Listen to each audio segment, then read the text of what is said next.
پیغمبر کی نگاہ کوئی عام نگاہ نہیں ہے کہ جو صرف اسی زمانے میں کام کرتی تھی.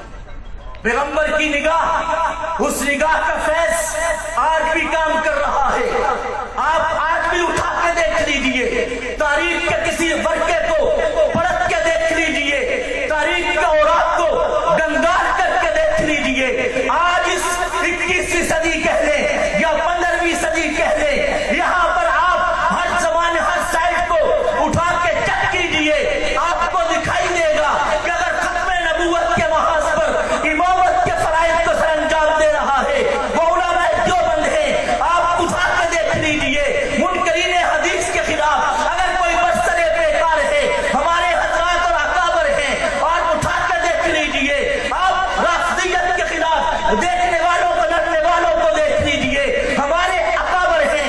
استعمار کے ایجنٹوں کے خلاف ہمارے اکابر ہیں، اور ساری دنیا کے باطل نظاموں کے خلاف ہمارے اکابر ہیں. قادیانیت کے خلاف ہمارے اکابر، ساری گستاخان صحابہ کے خلاف ہمارے اکابر، گستاخان اولیاء کے خلاف ہمارے اکابر، گستاخان ائمہ کے خلاف ہمارے اکابر، اور بدعات کے نام پہ جو شور ڈالے ان کے خلاف ہمارے اکابر. ساری دنیا کے سارے نظاموں کو ہمارے بڑوں نے سوال کر جو پیغمبر کی تعلیمات کی روشنی میں عام کیا ہوا ہے اور بتایا ہوا ہے کہ ہم نور نبوت کو عام کر رہے ہیں. کوئی میدان خالی نہیں چھوڑا ہے، کسی میدان کو اٹھا کے دیکھ لیجئے. معاشرت کا نظام ہے، ہمارے اکابر وہاں موجود ملیں گے. معیشت کے حوالے سے رہنمائی ملے گی. سیاست کے میدان میں آپ کو وافر مقدار میں رہنمائی ملے گی. مولانا فضل الرحمان کی شکل میں سیاست کے میدانوں کے اندر آپ کو بڑے شاندار طریقے سے جرأت مندانہ انداز کے ساتھ استعمار کے ایجنٹوں کے ساتھ پوری جرأت کے ساتھ لڑائی لڑنے میں علماء دیوبند کے اس ثبوت کا کوئی ثانی موجود نہیں ہے. آپ کسی جگہ پر سے کسی کو اٹھا کے چیک کر لیجئے، نبی کا نور نبوت، نگاہ نبوت کے فیض سے ہر جگہ پر بھرپور کام ہو رہا ہے اور قیامت تک انشاءاللہ ہوتا رہے گا. اس لیے اس نگاہ نبوت کو عام مت سمجھیے گا. آج بھی کام ہو رہا ہے. وہ نگاہ نبوت کا نور، اس کا فیض آج بھی کام کر رہا ہے. اللہ رب العزت ہمیں اس نگاہ نبوت کے نور کو سمجھنے کی توفیق عطا فرمائے. وآخر دعوانا الحمدللہ. باریکیوں سے روشنی کی طرف آپ کا رہبر نور علم میڈیا لائک اور سبسکرائب کیجیے.